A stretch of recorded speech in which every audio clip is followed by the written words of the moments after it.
Well, welcome everybody. Thank you for coming today. We really do appreciate you guys coming out, and we have some exciting things to talk about today. We're going to be talking about the new R6 Mark III.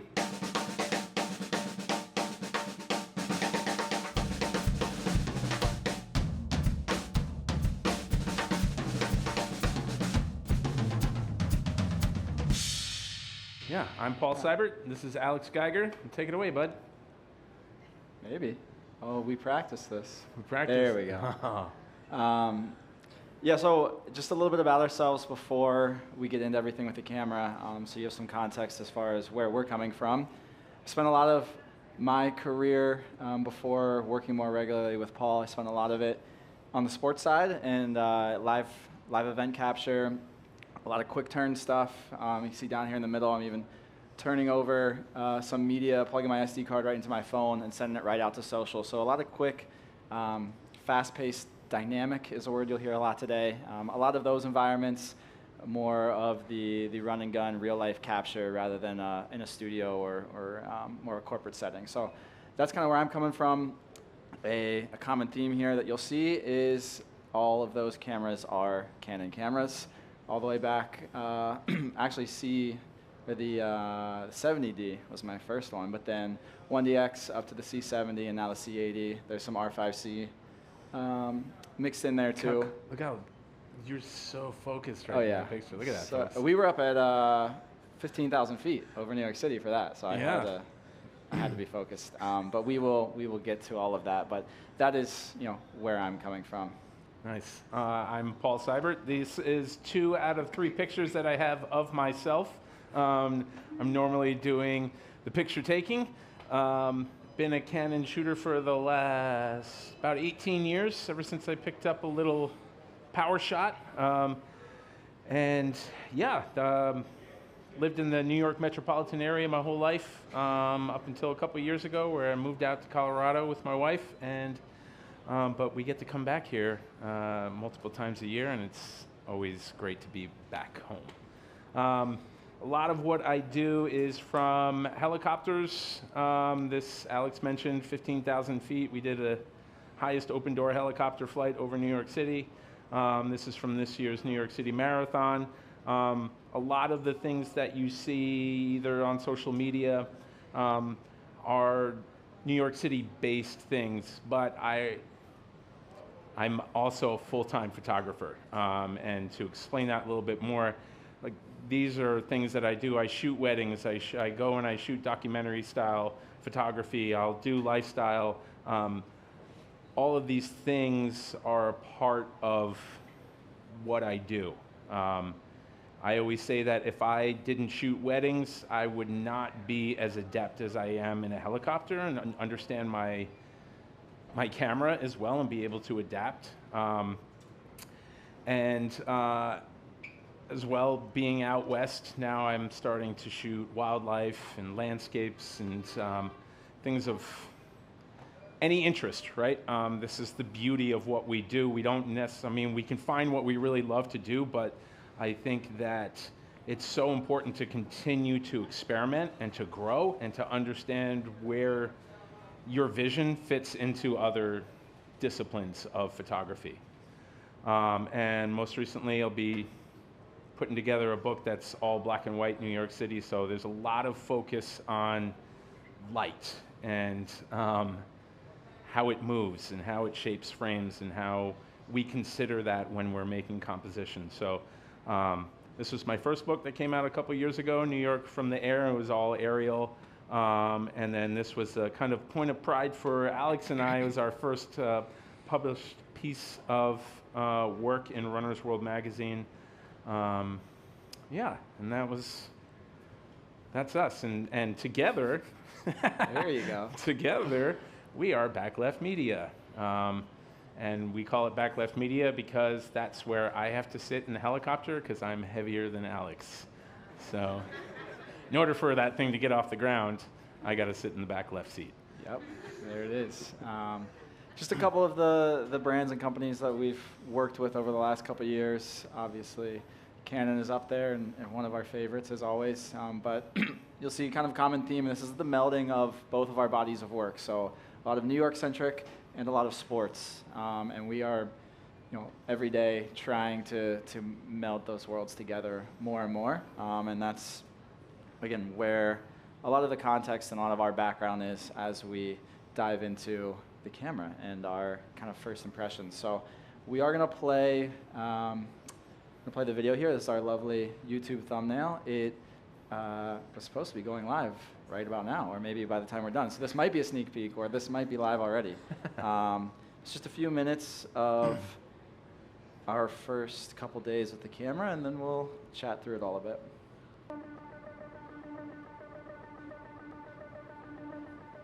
Hello, how's it going? I'm gonna actually have you scoot your chair just ever so slightly.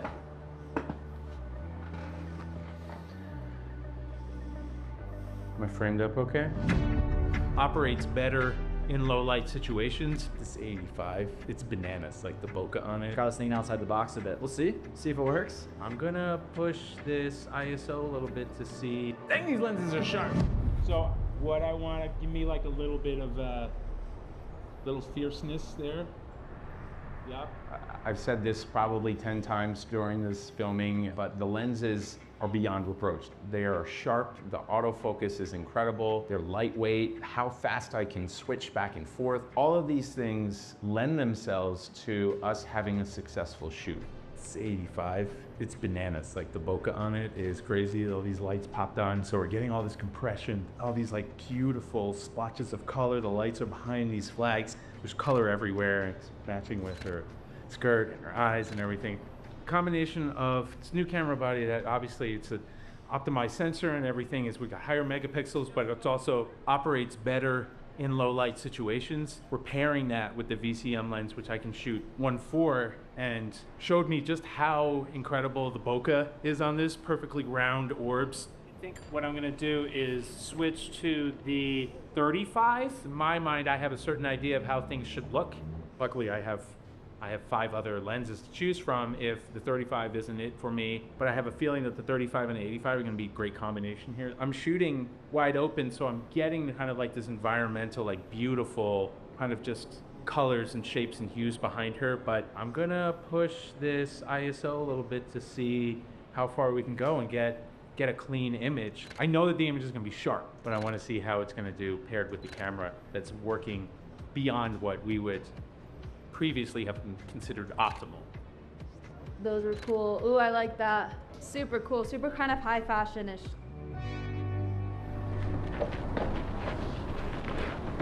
New venue, we have plenty of time, so we don't need to rush into anything. I'm just gonna keep it wide and kind of find some frames and some compositions that I like, and then we'll start to progress through the set a bit more. Definitely a bit of a challenge shooting this kind of run and gun doc style work on primes, but it was a fun creative exercise, and we really got to know the gear and the limits because of that. One of the great parts about these lenses is their size and how they're the same size and how they're so small, so we can swap them out super easily on the gimbal. So we brought the gimbal out. We're trying to find a creative way to use it. We were thinking, why don't we try a bit of a oneer? We can shoot through this window here and then pull back and follow her right in. We'll see if it works. But yeah, this is just like another fun thing to try with these lenses. If we were just shooting on our normal zooms, we probably wouldn't have had this idea. Got us thinking outside the box a bit, so I'm excited to see how this turns out. Our guy Joey behind the camera just had a great idea, and we're gonna turn on open gate for this. We might as well give ourselves as much room, because we don't have an opportunity really to rehearse this, so I hope my framing is good, but there's a real chance that it's not perfect. So we'll have a little bit extra room here to play with in post. It's not a ton, but it definitely helps. It's a game changer having these. I don't even bring other primes and larger lenses because to me it's not worth it. But with these being so small and light, it's not that big of a deal to toss in the bag and bring for a travel job like this. As far as the R6 Mark III, I really feel like we put this thing through its paces. This is a small venue. If anyone's ever shot in a small venue, you know that available light is minimal to none. So it's a matter of how well does it perform at higher ISO, and that in combination with the availability to shoot wide open gave us not only clean, sharp images, but not a lot of digital noise. I mean, that's clean. Low lights performing?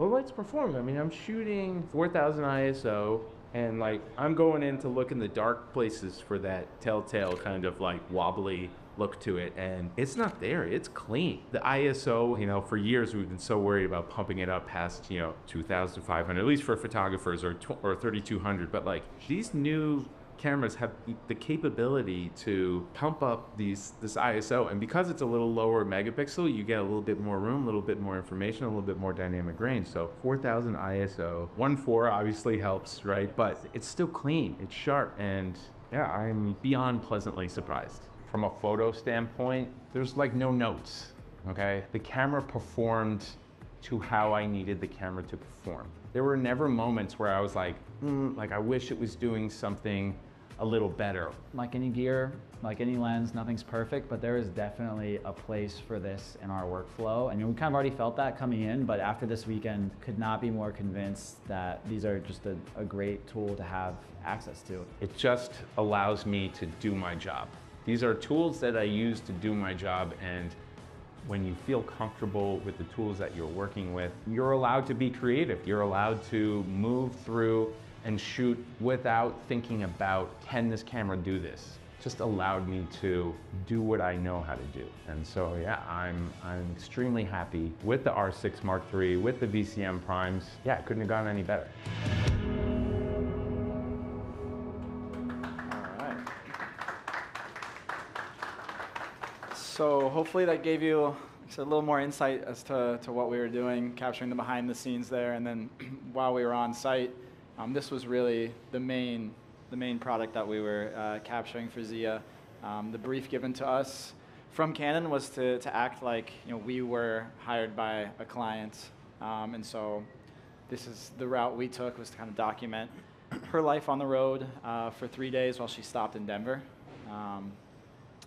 And then what you just saw was kind of the behind the scenes of that, if that makes sense. Right. Normally, in these situations, it's just Alex and I a lot of the times.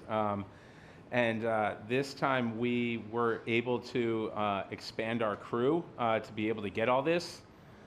So there's Joey, we had one extra person with us.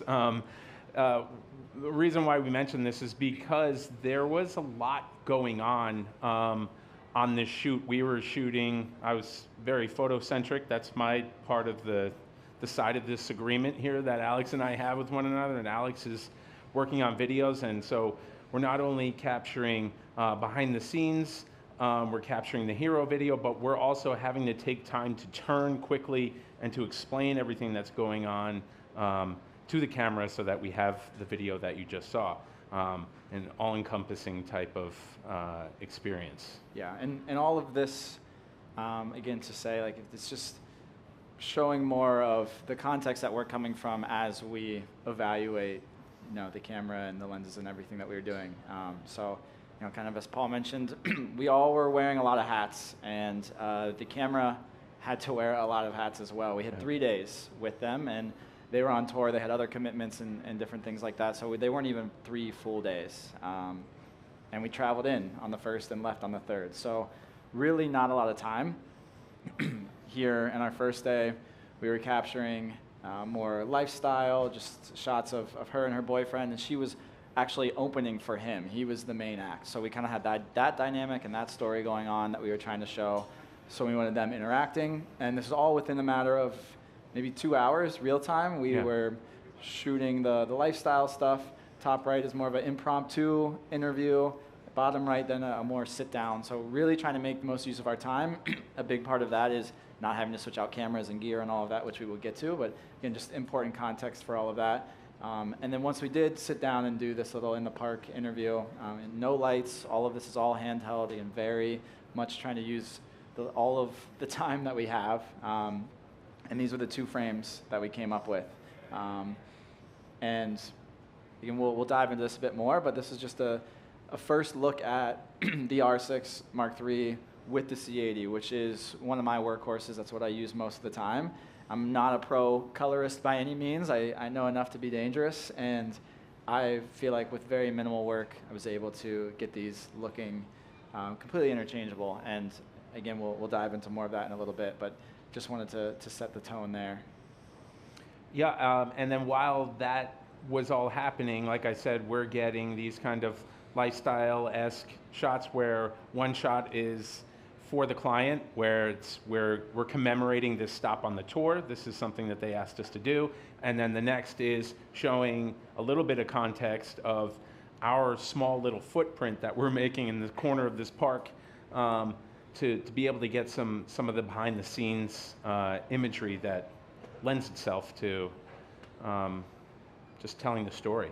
And if it wasn't obvious, that is Joey and I sitting on the ground interviewing them handheld. Again, very nimble operation. So then, as I mentioned, we were kind of focusing on the story of her opening for her boyfriend, but we really wanted to focus on her as an opening act and what that's like. So we knew we were going to want some hero imagery and video of her as well. So that was kind of our next step in this. And this is all the day before the show. So we're just collecting these things preemptively. Most of the story is going to come in the next day, but we know from doing these over the years that we're going to need some of these shots. So this was a great time to just get familiar with the camera, test it out, also get familiar with Zia and the subjects, and her mom was there as well, and just really lay that groundwork for what we want to, again, capture the next day at the show. And a lot of that is the relationships, too. Paul was doing his thing there, and this is just another example of how we're constantly shooting over each other's shoulders. This whole night was mostly for him to get photos, but I was kind of working around him, and then there'll be moments where that switches a bit, and I'm sure people are used to these scenarios. As crews are maybe getting smaller and smaller and budgets get tighter and tighter, you have to be able to work in these kind of environments, and that is something that we tend to do pretty well. So that was what we were out there to do, and Paul did his thing. Yeah, so these next couple shots are what we were doing that afternoon and into the evening. A big part of what we were doing, as you saw in the behind the scenes, I was talking a lot about the VCM line prime lenses, which I've been happily attached to since about March, and really absolutely love these lenses. They're super lightweight. This was the 20 millimeter lens right here.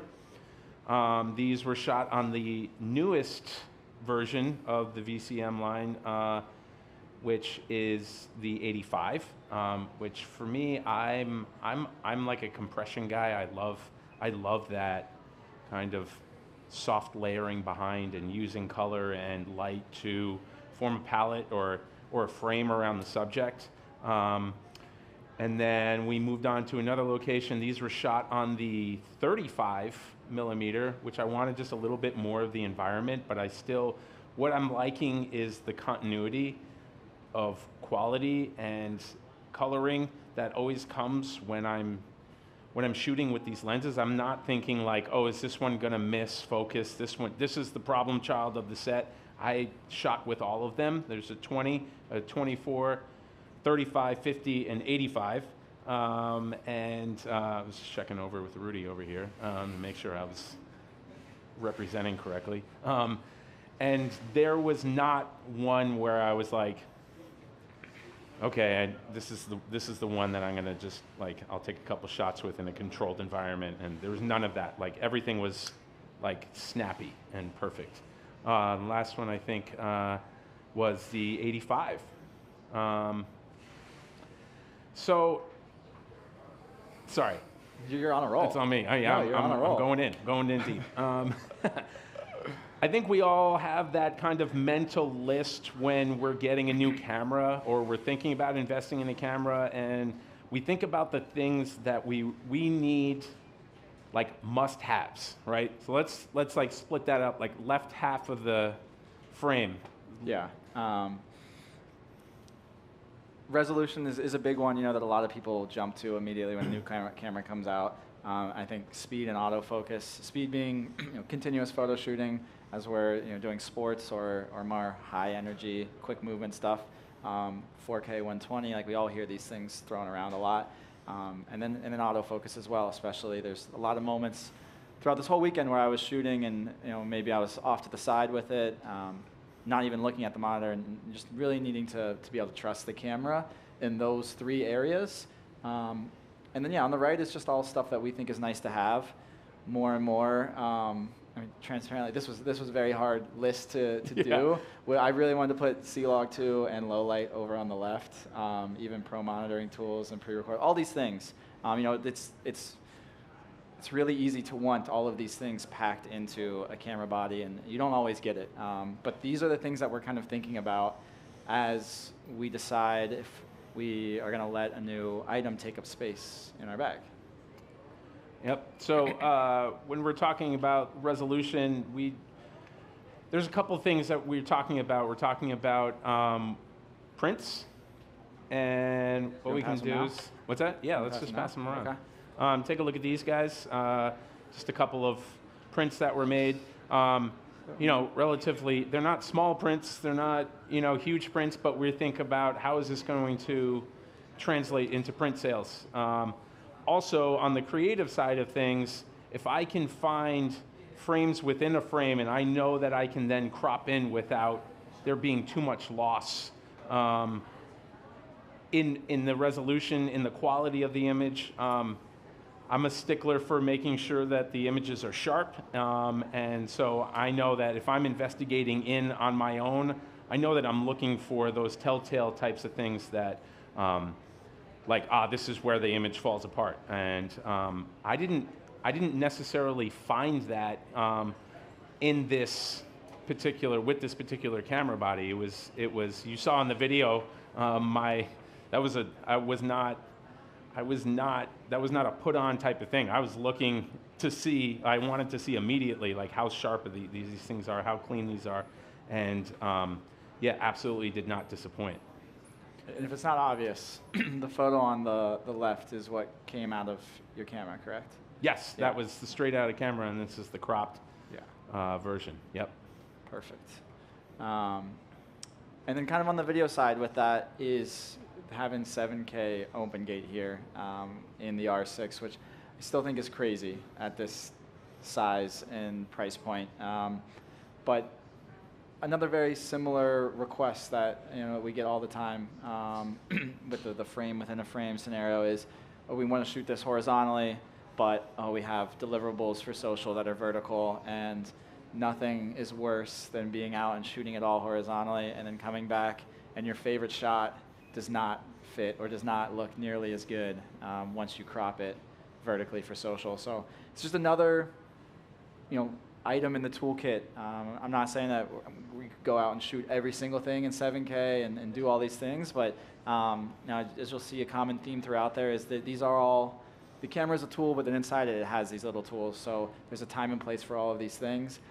This is just one of the examples where we have this wide on the left, and then you're able to crop in for social, and you still get so much. You still get the foreground and the crowd, and you can still feel the show, the stage lights, everything. You don't have to pick. There's been plenty of times where I'm editing where there's a scenario like this, or like maybe an interview scenario where you frame in the thirds, and then when you go and fix that in post to go for social, it's just never the same. So just another area to have more room. I mentioned it in the video. Never hurts to have more room and just fix it in post sometimes. I know that's a funny thing to joke about, but in this type of environment, sometimes you just have to take that route. So it's a great item to have. So speed was another one of the kind of checklist items when we're thinking about what we're doing. A lot of the things that we do, like I said, are from helicopters or they're fast moving. If you've ever shot kids, if you've shot a wedding and they're throwing the bouquet, like all of these things, you want to make sure that your camera is performing the way that you're seeing it unfold before you. So when the electronic shutter is on in the high-speed continuous drive mode, you get 40 frames per second, which is, it's good. I mean, like this is, I don't know, this was just like I don't oftentimes just stand around and hold the trigger down for a second to get 40 frames, but you get the idea. You're getting a level of nuance in these pictures where if it's a slower rate, you may miss that perfect moment. So this kind of like flow through with that speed allows that perfect moment to be captured where you're you can go through them. There may be a lot more pictures, but when you're going through them, you can find the frame that you're looking for. And then on top of that, the pre-continuous shooting allows you half a second or 20 frames before the shutter button is fully depressed. So that means like if you're getting ready to shoot, the camera's already working for you, which is great. This past winter out in Colorado, I spent a lot of time shooting wildlife, and I had, the electronic shutter and the high-speed continuous drive, but I also used that pre-continuous shooting because you just never know. I'm not an animal behaviorist expert, so I'm like, it looks like he's gonna take off. I'm following eagles or owls around and something, and then I have that, and it's that moment where it's like, if you're not quite ready, but the camera's already like, hey, like I'm taking care of it. And that's something that I've had in the video world for a while on the higher end cinema cameras, and that's also, it has its own version of pre-recording on the video side as well. So I know I've talked to you about that in the past, and how nice it is when we're shooting docs and he'll start talking before I hit record. But I got it because of some of the pre-record functions on the video side. So it was really cool to see that come over to photo here, again, at this price point and this size. And it has it in video as well. Yeah, and then the CF Express Type B card slot it's a nice upgrade. I have put these cameras through the test where it's either an R1 or an R5 Mark II and now the R6. Like, I've not run into a moment where the camera writing to the card is like, whoa, hold on a second, I need a minute. We've all been there where like you're shooting and you're in it, and all of a sudden like it says buffering, or just like, hold please for the next available memory slot. This is not one of those things. All of these things, those little moments when you're shooting are the things that you remember, right?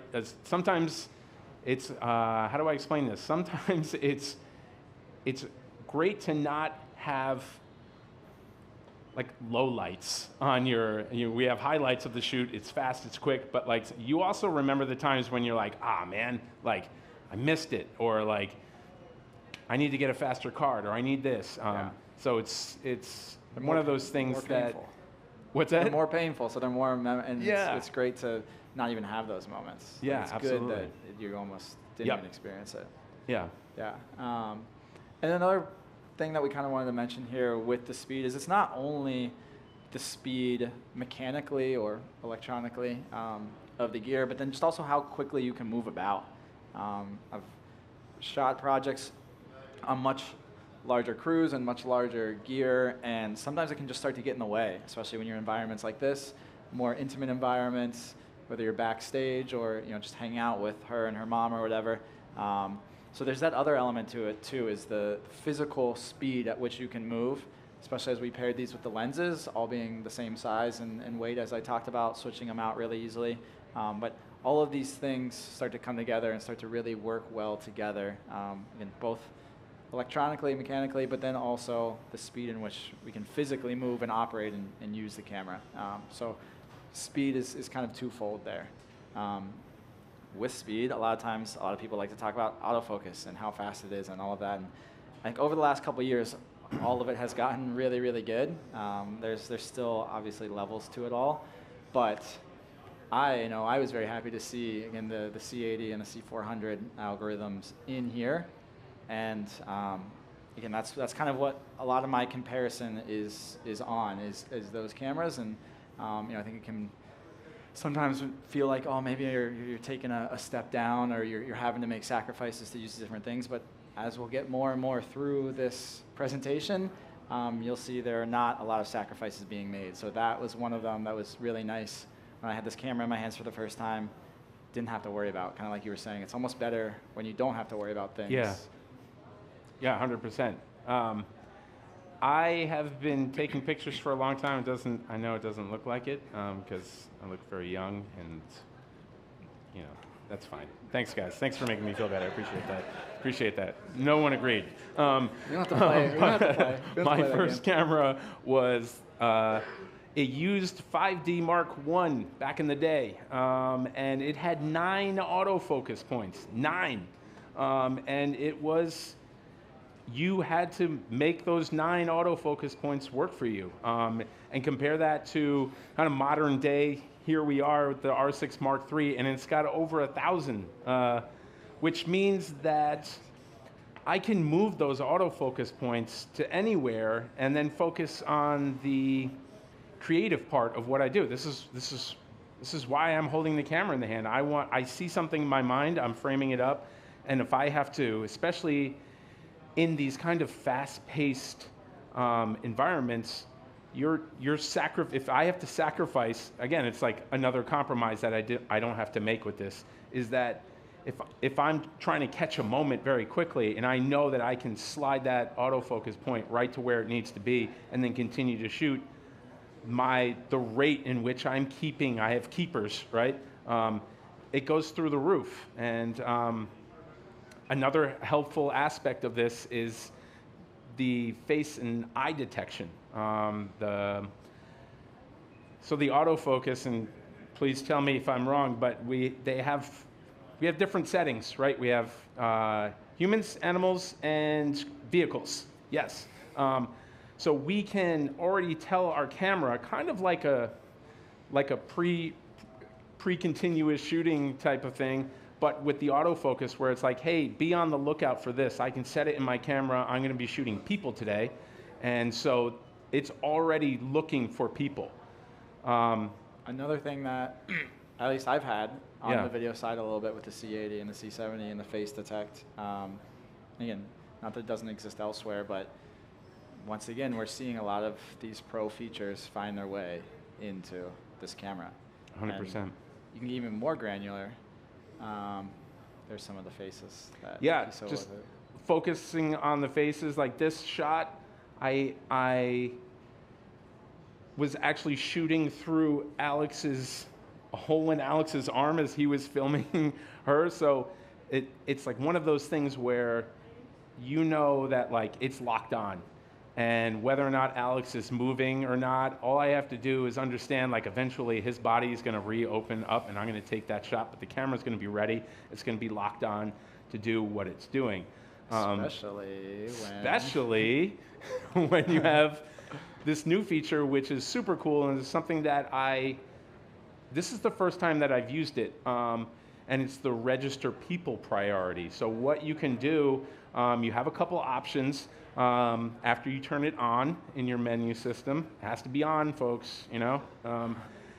You can either choose a file that's on your card, or you can photograph people right then and there and register them. And what that does is the camera saves their face, and anytime that face presents itself to the camera autofocus system, it's immediately locking in on them. You'll see a box go around them, and then you'll see the little icon of a person pop up, and you're like, oh my gosh, it knows this is the thing. And so when you're moving through a crowd, when there's a lot of people, and there's a lot of heads, and you get these obstructed things, sometimes in the past, autofocus has skipped off to something that's in the front, somebody waves their arms up in the air, all of a sudden it pulls your arm away and you miss the moment. This time, now I know, like, I've got 2 or 3 people that I need to focus on here on this shoot, and I can lock them in.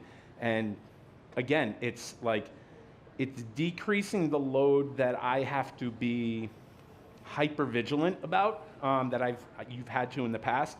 That now you're on the move and you feel a little bit more secure. Yes. Can I ask you a question? Or? Yeah. So if you register more than one person and they're at different lengths of the camera, how does it focus on these 3 people? Like one of them has to be out of focus or a couple. Yeah, I think that. So real quick, because the recording doesn't pick up your questions. So she's asking, oh, sorry. If we were registering multiple people, basically, how does it decide if they're both in frame?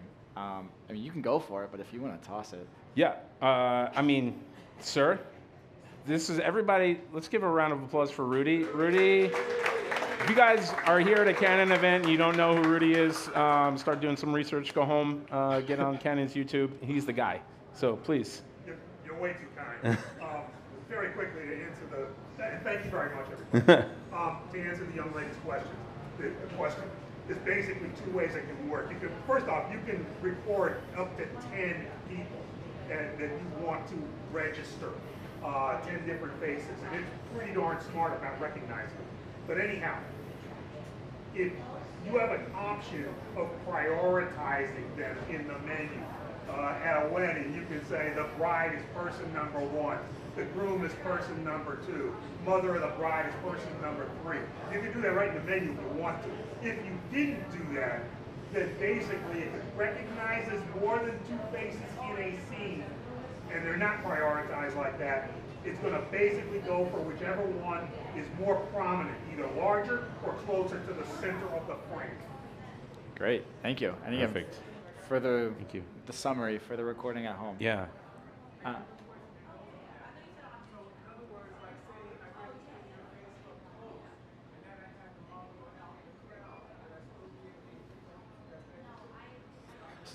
I was just saying, so he's asking how, Yes. basically how good is it, how deep into the crowd can they be where it's still recognizing, how prominent does the face need to be?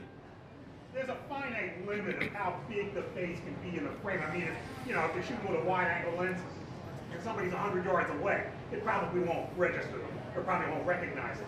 But given that you don't have to be right on top of them either, it can actually work with faces that are pretty small in the frame. Okay, so there we go. Small faces still work. Yeah.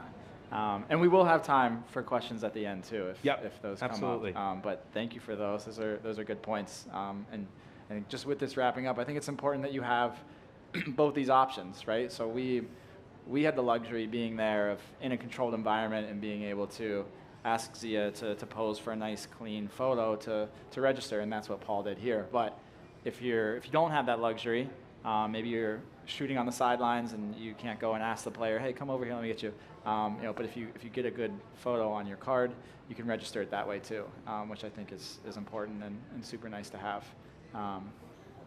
Back to you, my friend. Oh, yeah. So another cool feature that I had not used before, that's been on other cameras, but I hadn't had the opportunity.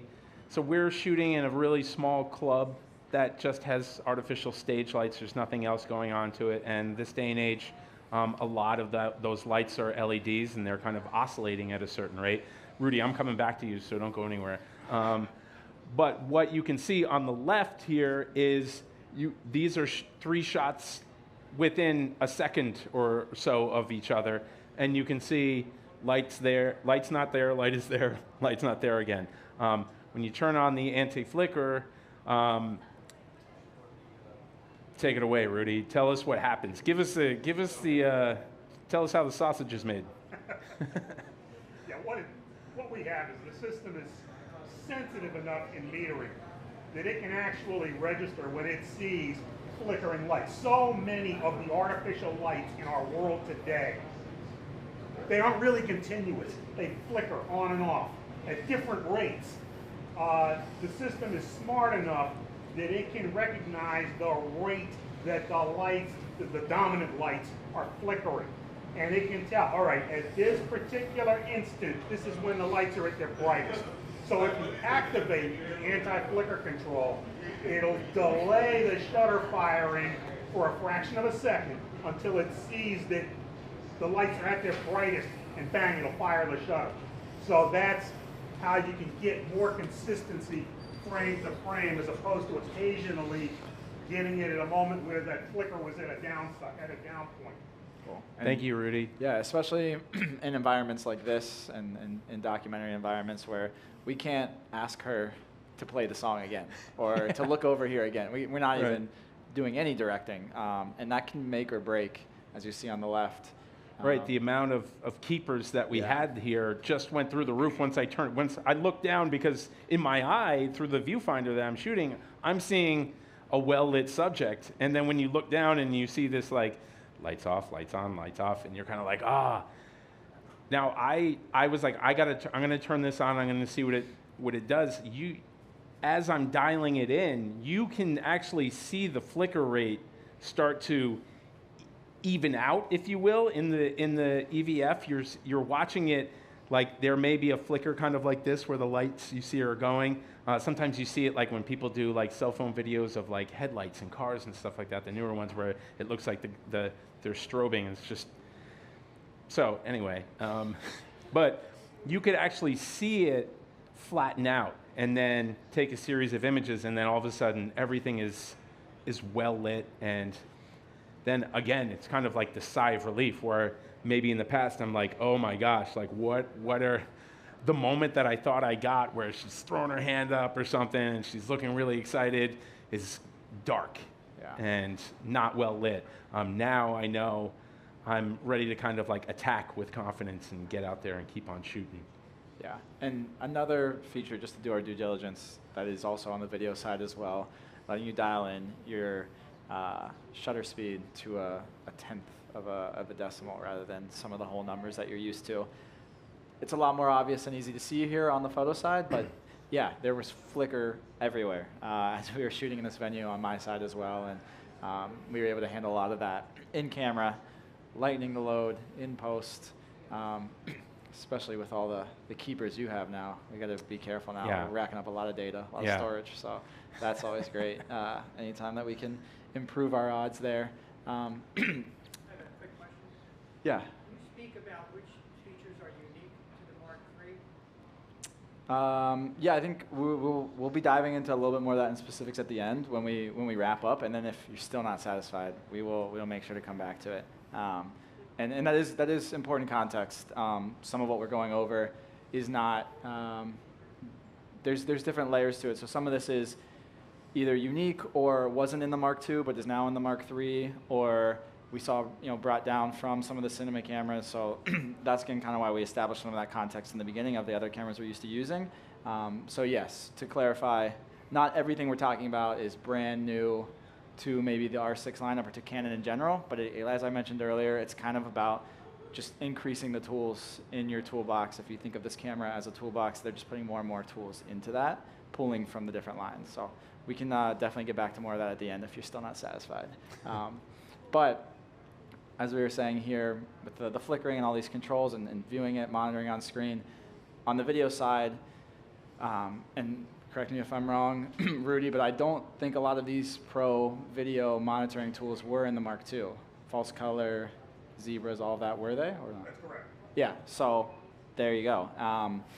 And that's another thing, back to our checklist. This is one of the items that was on this would be nice to have, but it's not a deal breaker. But more and more, I really want to put these in the deal breaker is false color and zebras and focus peaking. I pull manual focus a lot in different scenarios, and having that in a body like this, I mean, sometimes that can be a deciding factor for me based on what the shoot is and what we're required to do and what we're required to deliver. There could be a scenario where I don't reach for a camera if it doesn't have these tools because I need to know what I'm getting, especially in an environment like this where it's dark, we're running around changing lenses, I'm changing frame rates in the moment, shooting some high-speed stuff, some normal speed. I just need to know at the end of the day, like if the shot's out of focus or blown out or whatever, then it doesn't matter how good I am or how good the framing is or whatever. So I need to have that confidence. And seeing that here in the Mark III, it really just does a great job to continue to build this up to be what I would consider more of a pro camera, maybe compared to the previous version. So that, I was very pleasantly surprised to see those in, was not expecting at all. With that, it's not always, and when I say it, I mean the operator, is not always perfect. Even with all of those monitoring tools, just the nature of what we're doing, moving so quickly and acting in the moment. For as many improved keepers that we have, there are a lot of moments that you just miss when you're out there. That's just part of what we do. This was a really great moment of her mom in the final video that we made for Zia for our her mom and my beautiful wife. Yes, we love Leonie, Yeah. Paul's beautiful wife right here. Actually, you and her family go way back, and so they were able to enjoy the concert together, which is great. So that was a nice little moment for us. But for the story, the focus here was on Zia's mom, And I was able to catch this moment where she was singing along very clearly to the words. Her mother, she knows all of her songs. And that was a really great moment to have. But as you can see, a little dark, a little underexposed, trying to play with all of the ever-changing light, and then don't even get me started on all the purple. And again, I am by no means a professional colorist. I know enough to get by and I think make an image look decent. I'm sure in the bottom left we could probably make it look even better than that, but with very minimal effort, I was able to go from what you see on the top to what you see on the bottom. I probably wouldn't, it depends on how good the moment is and if it works with the story, but I would have a really hard time visually including that top left shot. And again, that bottom left shot is not perfect by any means, but it is more than acceptable. If not, like, there's no way cameras a few years ago could have done all of this. Again, I don't know all the science behind it. I use these all the time, and just continue to be blown away at what I was able to recover and make myself look a lot better and hide all of my mistakes, which is never hurtful. So I just wanted to toss this in just to provide some more of that context for how far you can maybe push some of these images, regardless of skill level, both as you're capturing and in post. Yeah, so the next day, wait, can we just go back really quickly? So from a photographic standpoint, in our little checklist, we had low light as one of these situations that we wish that our cameras are going to be operating in a way that is not an impediment, but more of a help. I will say that a lot of what we do, and especially in an environment like this, where there is so much contrast, and you're trying to find that balance between blowing out your highlights to the point of not being recoverable and still getting some detail in your shadows and in the dark.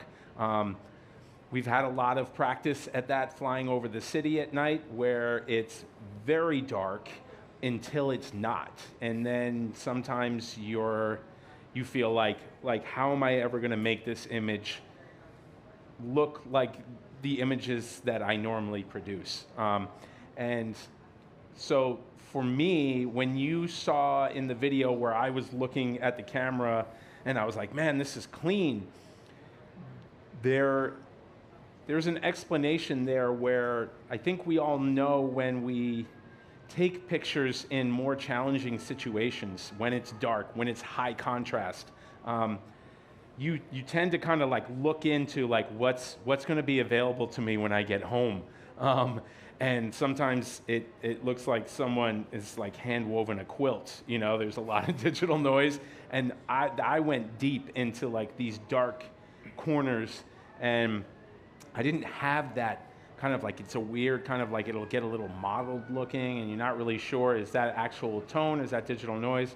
I just wanted to say that on the video side, this is remarkable, but also on the photo side, we're dealing with technology now that it feels like we've kind of like turned a corner here where we can be a little bit more adventurous in that higher ISO range.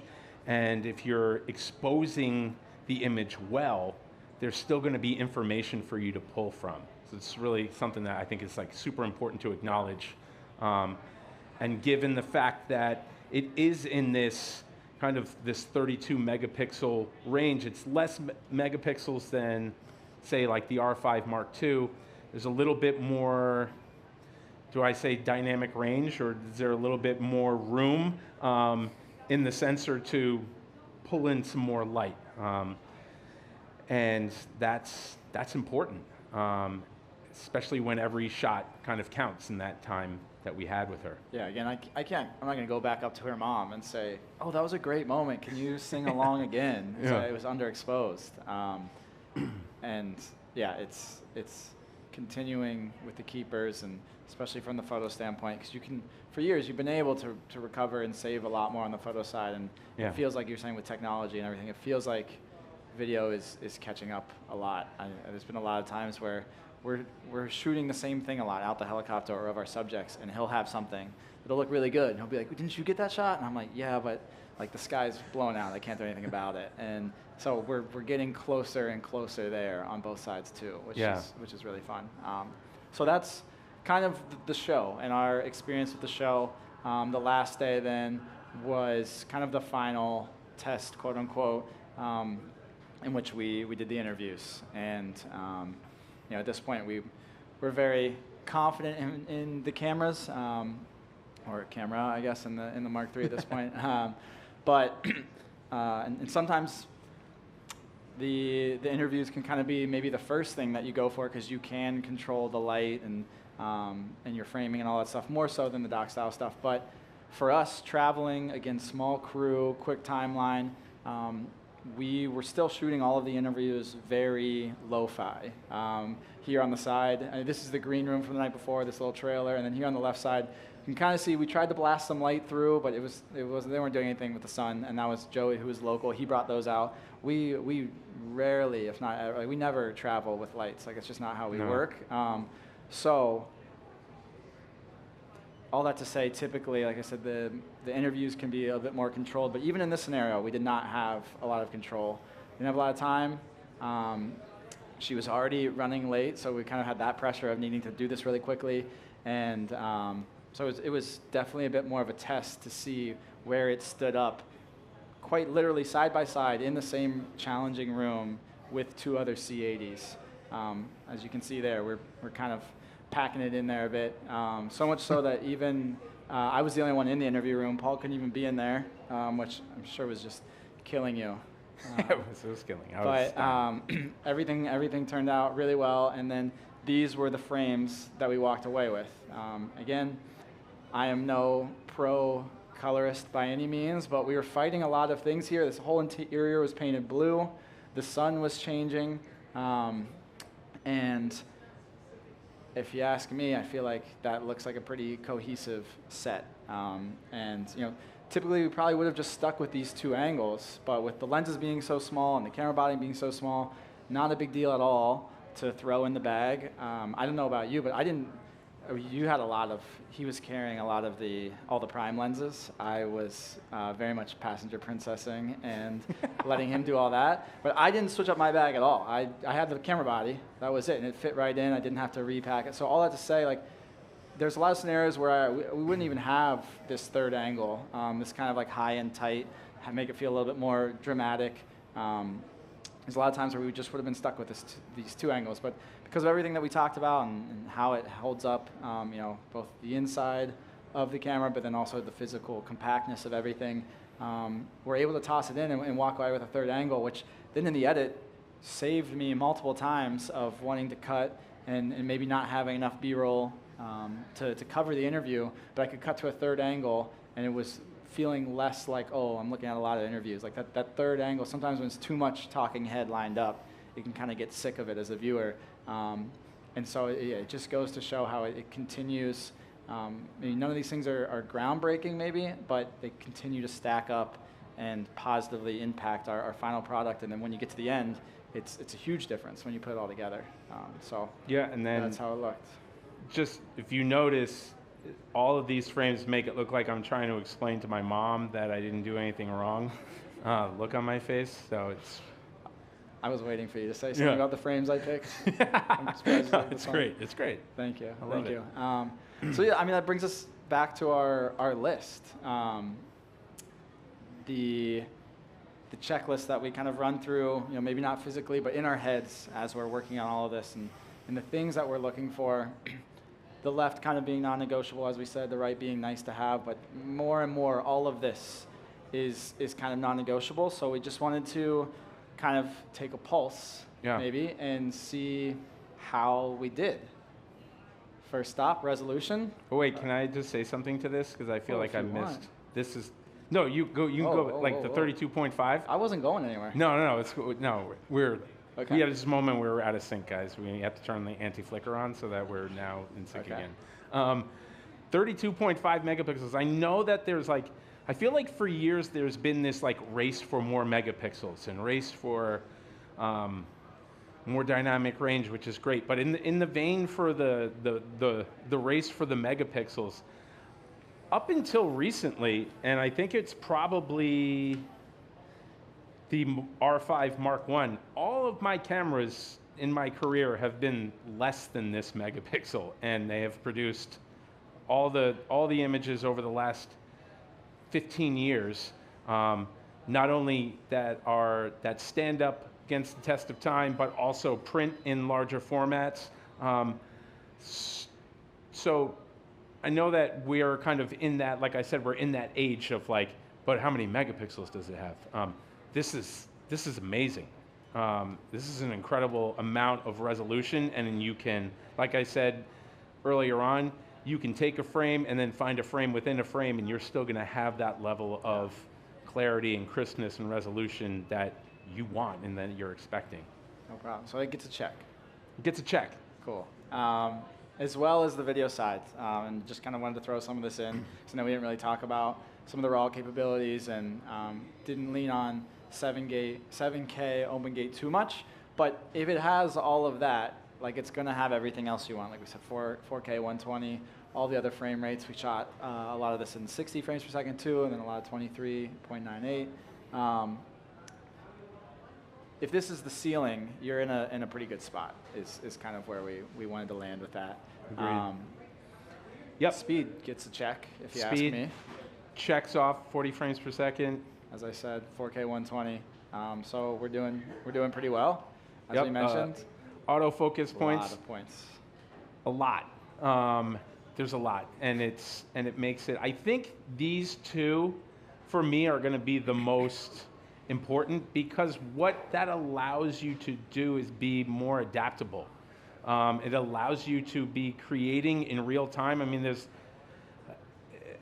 there's a certain level of planning, and then there's a certain level of adaptability that you have to have when you're on a job. They very rarely go according to plan. But if this doesn't work for me, it's another distraction. It's another hindrance to me getting my job done for a client, making someone happy, or not making me look like a dummy when I'm like, yeah, if you just give me a second, I'm trying to, like, nobody wants that. And right? that's why those are on the left side. Like these Right, are these the are the things. must-haves. As much as we wanted those other items to be non-negotiables, these truly are Yep. non-negotiables because of everything you just said. Also, we talked about that eye and face detection. And again, if we're pulling stuff from the C80 and the C400 in this body and at this price point, like you're in a good spot. So all of those three boxes are checked. In theory, this could go in our bag right now if it had nothing else. 100%. But luckily for the sales representatives But wait, at there's more. Canon, it does still check everything on the nice to haves as well. Some of these we dove into in more depth than others, but as we're kind of building out our quote unquote perfect camera in our head, or a camera that we feel good taking out on paid client work, it's checking all of the boxes quite literally.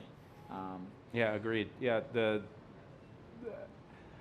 this is one of those cameras where you feel comfortable using it across the board, whether or not you're shooting weddings or little family shoots where you have little kids running around, babies making funny movements, and all of a sudden, you've missed the shot. All of these kind of like must-have shoots, especially like even on a wedding, right? I always say that when I'm shooting a wedding, I'm shooting someone's Super Bowl. So I have to be as sharp as I possibly can be. And if I have a tool that allows me to be 100% focused on what's going on with confidence that I'm going to be able to get the shots. Because in the past, there's been times where you're just kind of like, I missed the shot. And it's a reality. But that gap is getting smaller and smaller, and this is a big leap forward for someone who has been shooting in all these different situations, where even though they're different situations, the importance of the shoot is not diminished. So you want the best. You want to be the best that you can be in the moment, so that people come away feeling seen, feeling appreciated, feeling taken care of, and that's a big part of our job. Yeah, I would say the only thing that is missing from this, and I know we're here with Canon, and we are Canon's biggest fan. Internal ND is not up here, which is a crazy thing for me to say. because that's the world that I'm coming from, and that was an adjustment here. But if Mhm. we're at a spot like 5 years ago, if I had all this stuff and but you don't have internal, like I would have been psyched. Yeah. And that was so quick and easy to overcome, and I think that just goes to show, you know, where we're at now. That Like, your biggest we're- problem is that like, you have I'm to like- screw on a yeah, I'm variable like ND digging for filter. something. Yeah. Like if I had, trust me, they did not ask us to come up with the cons list, but if I had Yeah. to, like genuinely, it's we were getting pretty picky at this point, and that's Yeah. kind of like what I wanted to reiterate with that. And if you're still not convinced that this could fit into your bag, this was the timeline. Much simpler, obviously. There were a lot of layers, both above and below. This was the final timeline that, for the video, for our hero piece that we delivered to Zia. The yellow is the R6 Mark III, and the blue is the C80. So just visually, you can see, and we say all these things about how it fits into our work. At the end of the day, as an editor, like if the shot doesn't help the story, then yeah, I'm not going to put it in. But if the shot looks bad, or maybe more importantly, is very obvious that it doesn't look like the shot that came before it because it was Yeah. on a different camera, the blue again being the C80, like that's a deal breaker for me right away, no matter the specs or anything. Like at the end of the day, it has to fit into the video and not be a distraction. And so kind of wanted to just round things out here with a visual representation of everything that we're saying. You can tell, you know, it's in certain scenarios, maybe it is more of like in the interview is more of a C cam or whatever, but like at its core, this, to me, this shows like this is a daily driver. This is an A cam if you want it to be. We were in unforgiving scenario, shooting on prime lenses, like a lot of things that could have maybe been working against us, and it Yep. held up in all of that. And I think, again, you can see that here with just how much yellow is up on the screen. So again, yellow is the R6 Mark III, blue is the C80. They cut back and forth very seamlessly on all kinds of levels. So just kind of wanted to round things out and end it here with if you take one thing maybe away from all of this, is it's going to have no problem fitting into what you are working on now or in the future. Yeah, and I would say, I know that we're talking about a lot of things that are new, but I would have to say the thing that I appreciate the most when I'm picking up a Canon camera is the menu system and how it's so easy to navigate. We don't have a slide for this just because I was just thinking about this and I was like, there's just something nice about going in and having very clear, like, I have questions and the menu helps me understand what's available to me. And like when you understand what's going on, what's available to you, then all of a sudden you're like, oh, that's new, what does that do? You know, and can offer you, we didn't have a whole lot of time for... Yeah, I was going to say, we did all of that with like pretty much this really was first impressions. Right. And so because of the menus being the way they were, we were able to get this final product right here. Yep. And that doesn't happen if there is not that cohesiveness across the line as a whole. 100%. Yeah. Well said. Thank you. You're welcome. Yeah. There it is. There it is. Do you want to tell them what you did here just so you can have your moment, or do we want to? So what I did was I took the camera and I threw it. No, I'm just kidding. Part of my forearm was in the shot, so I just took it out. But He was like, but "I have to apparently it take was out a whole of much hand." discussion at the Canon home base of how in the world did you do that? And please tell me you did not throw that camera up in the air. But yeah. So we have some time. 20-ish? 20-ish minutes. Questions? Anybody? Yes. The question was in respect to the anti-flicker. Does the shutter actuation have to be on mechanical? And I don't think so because I believe I was shooting. It can be on, if it's shooting stills. Yes. It can be on mechanical or first person electronic. Yes. For some technical reason, you can't do it with electronic. Okay. The question was, what's the highest shutter rate that is available on electronic, the first curtain electronic for the shutter speed? 1/8,000th of a second. 1/8,000th of a second. So that's pretty fast. I don't know how fast that is. That seems pretty fast. Watch here. Rudy, you're a key player. Just watch out here. There we go. Thank you. Are we hot over there? There we go. There we go. There it is. We need a Rudy mic. Yes. Welcome to the party, pal. Thank you so much. Nice. Any other questions, concerns? Yeah, go for Yeah, it. please. Yeah. Because I used to shoot music and I still shoot in the entertainment. So how far did you push the ISO? I think for the most part, because the lights were relatively bright, I think the highest I was somewhere in the 4,000 to 5,000 range. So considerably higher than what normally I would feel comfortable with. I mean, I feel like if I'm shooting a wedding and I'm not shooting that high, right? I want to be able to not have as much digital noise sometimes, and especially in music, like I said, there is, thanks for coming, sir, appreciate you. That high contrast kind of shooting conditions where it's like all or nothing. Yeah, so it's all that kind of that balancing act, right? Of, am I overexposing? How far am I underexposing here to get the properly exposed image of the person who's standing in the light? But yeah, 4,000 to 5,000, and 4,000 was not like, it wasn't like, okay, I'm gonna try 4,000. Like, I needed that 4,000. And all those images at night that you saw in the club were at that range. Yeah. Sir. Oh, you go. Battery capabilities, how is it compared to the R6 Mark II on longevity wise? I know, batteries are awesome, E6s are great, but how much longer did you have to change in between shoots, maybe with the R6 Mark III?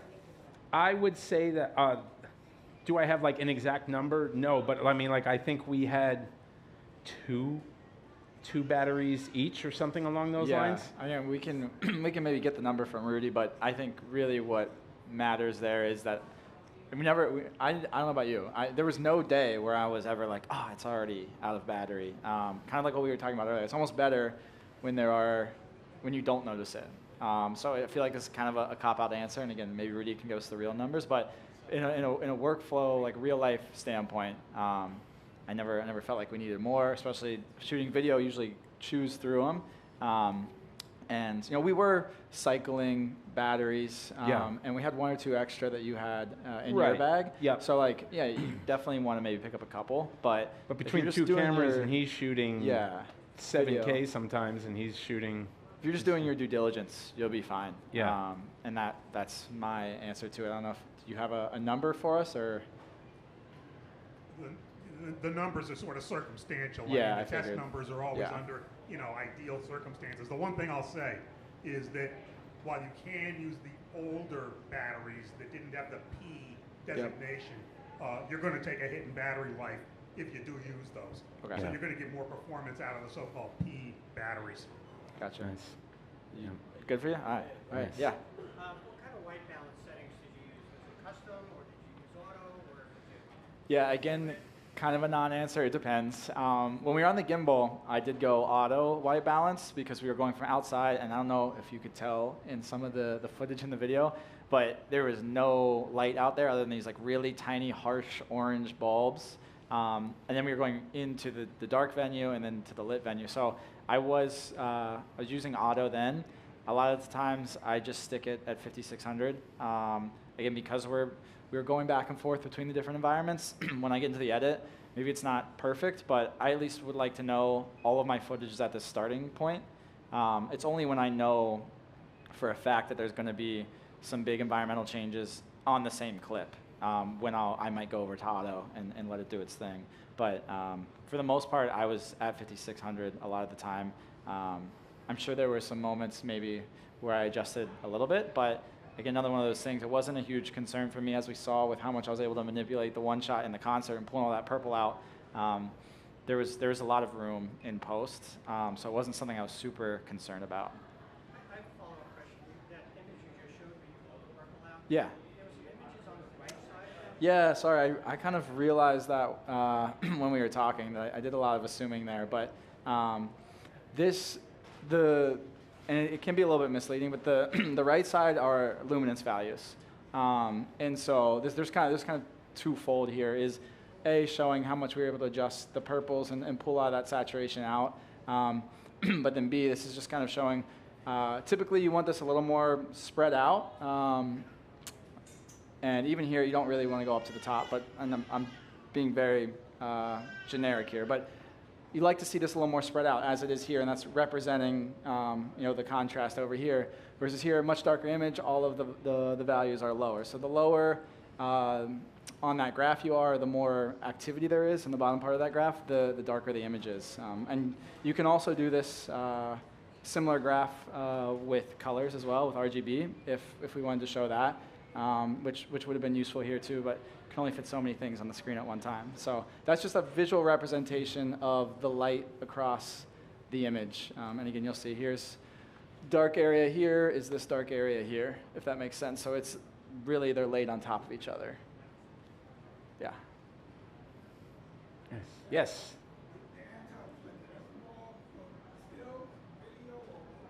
Both? Both. Yeah. Yeah. Yeah. Yes, sir. Both. Yeah. That was easy. Yeah. That was an easy question. Thank you. Appreciate that. Thank you. Anyone got any I'm more starting to sweat. easy ones? I'll take an easy one. Any other questions?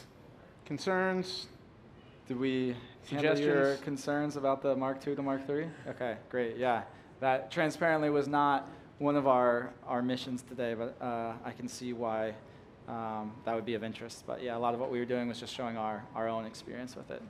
But very happy with it. The tally light, yes, that's a light. great one. Yeah, Yeah. again, I am spoiled and used to some of the cinema cameras, and I always have that. And sometimes I will even turn it off because it can be a little intimidating. But like when we were in that interview scene and I was the only one in there, I wasn't able to monitor cameras and stuff to be able to see and have that reassurance that it's going. So yeah, that's a great point, that is here. And again, Yeah, that's another awesome. feature that is seen a lot in the more pro level bodies that I get used to, and I was like, yeah, that's supposed to be there. It's always there. But it makes a huge difference for sure. Right, and if you guys remembered when Alex said that I was technologically deficient at times, it really helps me to make sure, because Alex lives in Chicago, I live outside of Denver, and we do a lot of filming. And Remotely. he has to trust that I am going to make it across the tightrope here. There's been a couple times when we've made it through and I've hit the button, and then all of a sudden I realize, oh, the red is now on the thing. Great. So now I have another level of accountability, which always makes it nice. It's always nice when you actually record Yeah, what you want to record. Yeah. That's helpful on my end. Yeah, I mean, practice is nice, Yeah. but when it comes down to it. Yeah. Cool. Anything else? Yeah. He's asking about some of the different controls you have on the video side, shutter angle, focus peaking, all of that. Yeah, full HDMI, correct? Yes, it's a Yeah. full-size HDMI. Full-size HDMI. V-mount batteries, he's asking? I'm sorry? He's asking if you can connect V-mount batteries to it? No, No. not on the R6 Mark III. No V-mounts. But again, I did not have any issues with the batteries that we were using. And you'll see here, like, to your point about HDMI and maybe you want to use a monitor and different stuff, I didn't use any of that. There's a lot of times where I do, and I will build the camera out a lot more. But we really wanted to show, just how powerful it was right out of the box. So yeah, you could definitely rig it up a little bit more, and like I said, it has all those. So sometimes he's asking with focus peaking, and this is a common thing with all cameras that I'm aware of.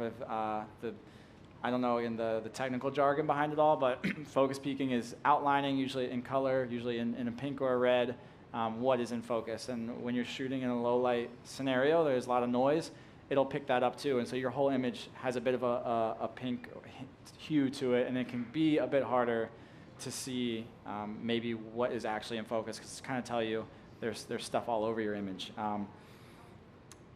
The answer to that, again, kind of like the batteries, yes, it's there, but I never saw it as, I never was unsure of what was in focus. And again, I was using autofocus a lot, but there were a lot of scenarios like shooting in the crowd where there's that subject in the foreground. I did switch over to manual a lot of the time, and I never was upset with how it was performing, if that makes sense. So again, not a very technical answer, but at the end of the day, like it needs to get the job done, and it most certainly did. So, gotcha. Yeah, the learning curve. Again, you can speak to your experience. It was one of those scenarios where definitely felt myself getting more comfortable with it over the end. I don't want like it wasn't like I showed up and knew where everything was right away. There, to your point, there's a learning curve anytime you're using any one of these new bodies. Yeah. I mean, with new technology, you're going to have new layouts and things like that. It's just one of those things where. Right. But I would say that the learning curve is, like, especially across the mirrorless realm, is negligible. I mean, I have an R5 Mark II, I have an R1, so I know what you're talking about, where the little things are different in different places, and there's some added functionality. It just takes a minute. Right. Yeah. Exactly. Yeah. Oh, I had no muscle memory with this, and I definitely, like, it was something I expressed to you, was my concerns of we're in this quick environment. I need to know that I can change these settings and still be, talking to my subject or on the move. And yeah, part of it is definitely on us and on the operator to get to that. But it's something to consider that as you're jumping around from these different bodies, there's going to be some differences for sure. Yeah. Anything else you want to say? I don't know. I want to take a picture of all you guys because I'm a photographer. Am I allowed in it? Yeah, you can come in, I guess. I mean, you said them, so. That's fine. That's fine. Everybody just pretend that Alex isn't here. That's fine. Come on now. Slide. Yeah. I'm blocking everybody. Come on. Oh, there you are. Hey, thank you guys. Wow, that just made my day. That was great. Point proven. Thank you, everybody, for coming. Really Couldn't have scripted it any better. That was great. That was perfect ending.